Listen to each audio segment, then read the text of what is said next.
No tables. Get out! 6 tables are empty. We can see them. Those tables are for humans, not for black trash off the street. Say that again. Say it louder so everyone hears you. Oh, you want louder? You stink. Everything about you disgusts me. Now crawl out before I put you out like the filthy animals you are. You're gonna regret every word. Remember this moment. What are you gonna do, cry? Carter Thompson, Nora Thompson. Then a woman at table 7 whispered their names, just their names. Gerald's laugh died. His face turned white, his body froze. He didn't know those names yet, but he was about to, and it would destroy him. Gerald Whitmore had been running the front of house at Le Valmont for 6 years. In that time, he'd turned away dozens of people he decided didn't belong. It was clean, quiet. Nobody ever pushed back. Until the night he turned away the man who owned the building. But we'll get to that. Rewind 2 hours. A Saturday evening in late July, Charleston, South Carolina. The summer heat hadn't quit. It clung to the cobblestones and rose from the harbor and wrapped around the old buildings on King Street like something alive. Carter Thompson and his wife Nora walked arm in arm down the sidewalk, unhurried. They'd spent the day wandering through the historic district, the Battery, Rainbow Row, the old market where Nora bought a sweetgrass basket from a woman whose grandmother had woven them in the same spot 50 years ago. Carter carried the basket now, tucked under his free arm. He wore a navy polo, linen pants, and leather sandals. Nora had on a yellow sundress and flat sandals, a silk scarf loosely tied around her braids. They looked like any couple enjoying a long weekend. Comfortable. Easy. 25 years of marriage had smoothed out the sharp edges and left behind something steady. "What about that place?" Nora pointed across the street. Le Valmont. A French restaurant set inside a restored antebellum building with tall windows, white columns, and a wrought iron balcony draped in wisteria. The kind of place that whispered old money from every brick. "We don't have a reservation," Carter said. Nora smiled. "Since when has that stopped us?" He laughed. She was right. Half the best meals of their lives had been spontaneous. A street stall in Bangkok, a family kitchen in Tuscany, a seafood shack in Maine where the lobster came still snapping. They crossed the street and pushed through the heavy oak door. Inside, Le Valmont was everything the exterior promised. Crystal chandeliers hung from coffered ceilings, white tablecloths glowed under candlelight. The clink of silverware mixed with low conversation and the soft notes of a piano playing somewhere in the back. It smelled of butter and wine and fresh bread. The dining room was maybe half full. 5 or 6 tables sat empty, their place settings untouched, napkins folded into perfect fans. Behind a mahogany podium near the entrance stood Gerald Whitmore, mid-40s, slim build, dark suit, slicked hair, a thin gold chain disappearing into his shirt collar. He had the kind of posture that suggested he believed the podium was a throne and the reservation book was his scepter. Gerald looked up as Carter and Nora approached. His eyes traveled, fast, practiced, from Carter's sandals to Nora's sundress to the sweetgrass basket tucked under Carter's arm. The smile he'd been wearing for the couple who'd just walked out vanished. Not all at once. It didn't crash, it simply receded, like a tide pulling back from shore, leaving behind something cold and flat. "Good evening," Carter said. "Table for 2, please." Gerald glanced down at his book, ran his finger along a page, looked up. "I'm sorry," he said. His voice carried the smooth, rehearsed regret of someone who wasn't sorry at all. "We have no tables available this evening." Behind him, the dining room stretched out wide and quiet. 5 empty tables. 6. White cloths gleaming under the chandeliers, place settings waiting for hands that hadn't arrived. Carter didn't turn around. He didn't need to. He'd already counted them on the way in. Nora's fingers tightened, just slightly, around his arm. Gerald didn't know it yet. Nobody in that dining room did. But the man he'd just turned away owned the ground beneath his feet. And within the hour, every person in Charleston with a phone would know exactly what happened at Le Valmont tonight. Carter kept his voice even. "Are you sure? It looks like there are a few open tables in the back." Gerald didn't blink. "Those are reserved, sir. We have a very busy evening ahead." He said sir the way some people say, "Please leave." Technically polite, functionally a wall. Nora leaned in slightly. "We don't mind waiting. If something opens up, we'd love to stay." Gerald's jaw tightened. Just a flicker, gone before most people would catch it. But Carter caught it. 25 years in boardrooms had taught him to read the muscle before the mouth. "It could be a very long wait," Gerald said. He tilted his head, lowered his voice half a register. "Perhaps you'd be more comfortable at one of the other establishments down the street. There are some excellent casual options nearby."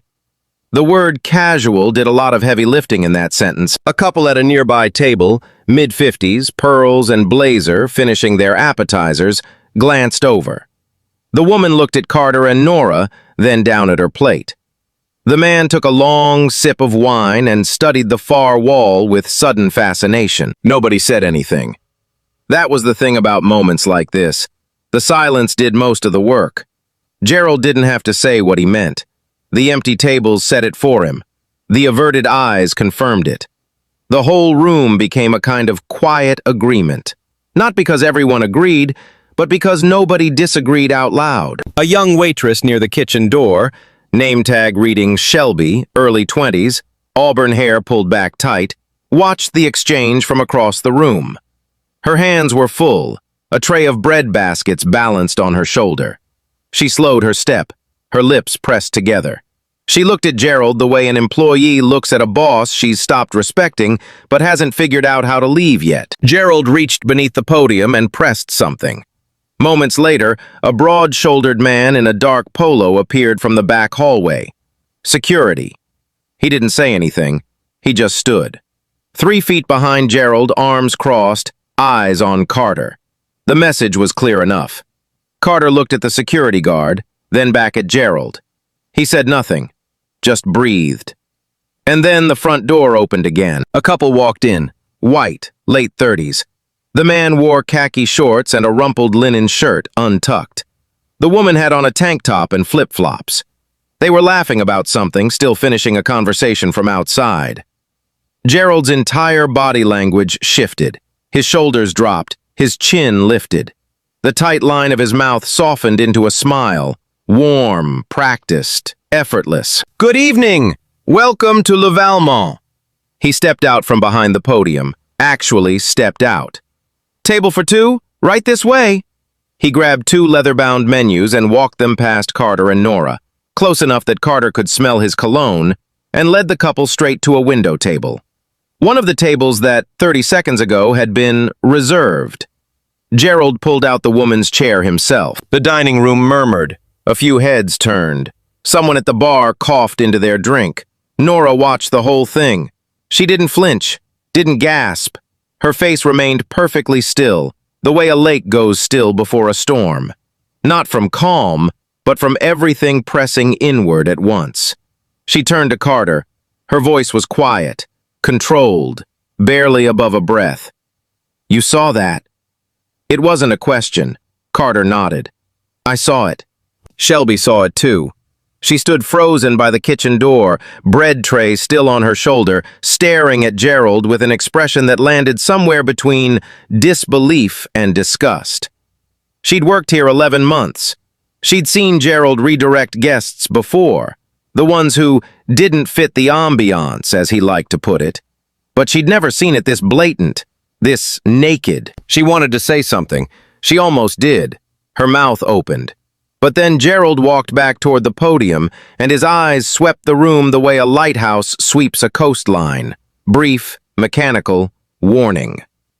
Shelby closed her mouth, set the bread on table 12, and kept moving.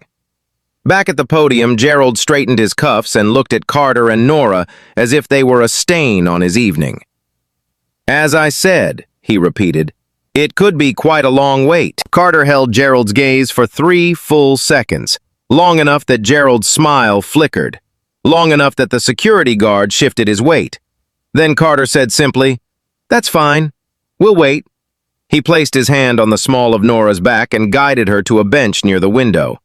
They sat down. Nora crossed her ankles. Carter set the sweetgrass basket between them. They looked, to anyone walking past, like a couple with nowhere to be and all the time in the world. Gerald stared at them. He'd expected them to leave. They always left. That was the whole system. You don't say the thing, you imply the thing, and people remove themselves. It was clean, efficient, deniable. But Carter and Nora Thompson sat on that bench like they'd been planted there, like roots had come up through the floor and wrapped around their ankles. Gerald turned back to his podium, adjusted his book, straightened a pen, and for the first time that evening, a crack appeared in his composure. Carter Thompson didn't grow up in restaurants like Le Valmont. He grew up in a two-bedroom apartment in southwest Atlanta, in a neighborhood where the sidewalks cracked before the city got around to fixing them. His mother, Louise, taught third grade at a public school 6 blocks from their building. She earned just enough to keep the lights on and the fridge stocked, and not quite enough for anything else. But Louise Thompson had a rule. One she repeated so often it wore a groove into Carter's brain the way water wears a groove into stone. Nobody can give you your dignity, baby, and nobody can take it away. It's yours. It was always yours. Carter heard that voice now, sitting on this bench, 35 years and $1 billion later. He heard it clearly. The accent, the rhythm, the way she emphasized yours, like it was a deed to a house nobody could foreclose on. He looked at Nora. She was scrolling through something on her phone, a novel probably. She had a gift for stillness that most people mistook for passivity. But Carter knew better. Nora's calm wasn't retreat. It was a fortress. She'd built it brick by brick over a lifetime of moments exactly like this one. Gerald glanced at them from behind the podium every few minutes. Each glance carried more irritation than the last. They were